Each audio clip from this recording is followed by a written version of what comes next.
Roma pasal 1 ayat 1 sampai 32. Salam dari Paulus, hamba Kristus Yesus yang dipanggil menjadi rasul dan dikuduskan untuk memberitakan Injil Allah.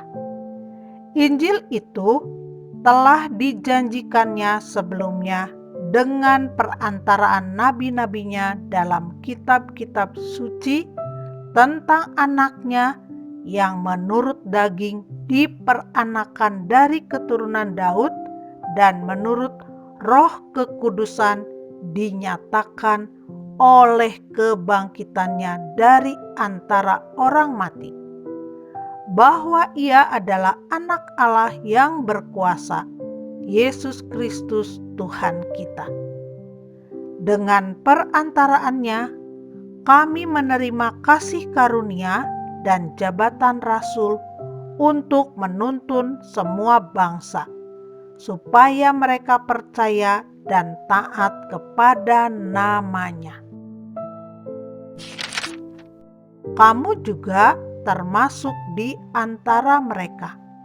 Kamu yang telah dipanggil menjadi milik Kristus. Kepada kamu sekalian yang tinggal di Roma, yang dikasihi Allah, yang dipanggil dan dijadikan orang-orang kudus. Kasih karunia menyertai kamu dan damai sejahtera dari Allah Bapa kita dan dari Tuhan Yesus Kristus. Paulus ingin ke Roma. Pertama-tama, aku mengucap syukur kepada Allahku oleh Yesus Kristus atas kamu sekalian, sebab telah tersiar kabar tentang imanmu di seluruh dunia. Karena Allah yang kulayani dengan segenap hatiku dalam pemberitaan Injil anaknya adalah saksiku, bahwa dalam doaku aku selalu mengingat kamu. Aku berdoa, semoga dengan kehendak Allah aku akhirnya beroleh kesempatan untuk mengunjungi kamu, sebab aku ingin melihat kamu untuk memberikan karunia rohani kepadamu guna menguatkan kamu, yaitu supaya aku ada di antara kamu dan turut terhibur oleh iman kita bersama, baik oleh imanmu maupun oleh imanku. Saudara-saudara, aku mau supaya kamu mengetahui bahwa aku telah sering berniat untuk datang kepadamu, tetapi hingga kini selalu aku terhalang, agar di tengah-tengahmu aku menemukan buah, seperti juga di tengah-tengah bangsa bukan Yahudi yang lain.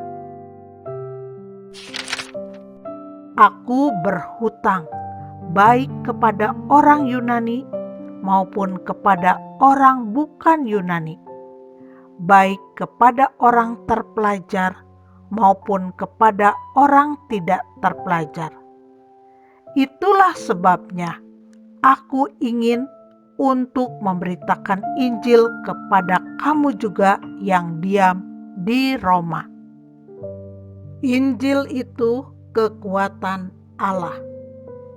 Sebab aku mempunyai keyakinan yang kokoh dalam Injil, karena Injil adalah kekuatan Allah yang menyelamatkan setiap orang yang percaya, pertama-tama orang Yahudi, tetapi juga orang Yunani. Sebab di dalamnya nyata kebenaran Allah yang bertolak dari iman dan memimpin kepada iman, seperti ada tertulis, orang benar akan hidup oleh iman. Hukuman Allah atas kefasikan dan kelaliman manusia. Sebab murka Allah nyata dari sorga atas segala kefasikan dan kelaliman manusia yang menindas kebenaran dengan kelaliman. Karena apa yang dapat mereka ketahui tentang Allah nyata bagi mereka, sebab Allah telah menyatakannya kepada mereka. Sebab apa yang tidak nampak daripadanya, yaitu kekuatannya yang kekal dan keilahiannya, dapat nampak kepada pikiran dari karyanya sejak dunia diciptakan, sehingga mereka tidak dapat berdalih. Sebab sekalipun mereka mengenal Allah, mereka tidak memuliakan Dia sebagai Allah atau mengucap syukur kepadanya. Sebaliknya, pikiran mereka menjadi sia-sia dan hati mereka yang bodoh menjadi gelap. Mereka berbuat seolah-olah mereka penuh hikmat, tetapi mereka telah menjadi bodoh. Mereka menggantikan kemuliaan Allah yang tidak fana dengan gambaran yang mirip dengan manusia yang fana, burung-burung, binatang-binatang yang berkaki 4, atau binatang-binatang yang menjalar. Karena itu, Allah menyerahkan mereka kepada keinginan hati mereka akan kecemaran, sehingga mereka saling mencemarkan tubuh mereka.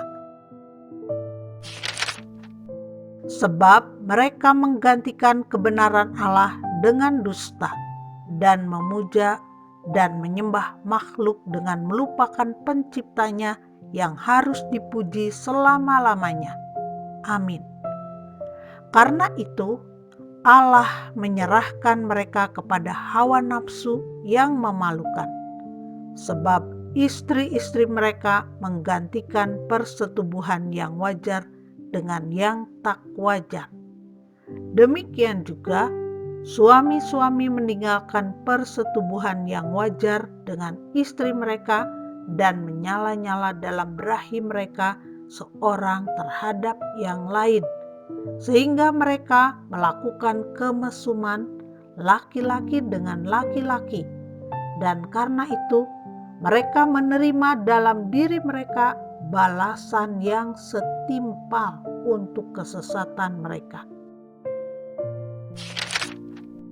Dan karena mereka tidak merasa perlu untuk mengakui Allah, maka Allah menyerahkan mereka kepada pikiran-pikiran yang terkutuk, sehingga mereka melakukan apa yang tidak pantas, penuh dengan rupa-rupa kelaliman, kejahatan, keserakahan, dan kebusukan, penuh dengan dengki, pembunuhan, perselisihan, tipu muslihat, dan kefasikan.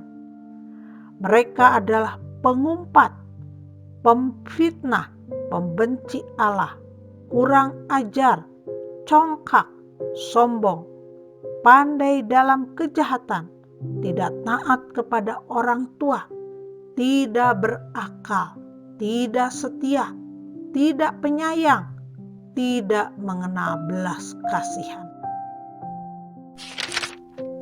Sebab walaupun mereka mengetahui tuntutan-tuntutan hukum Allah, yaitu bahwa setiap orang yang melakukan hal-hal demikian patut dihukum mati, mereka bukan saja melakukannya sendiri, tetapi mereka juga setuju dengan mereka yang melakukannya.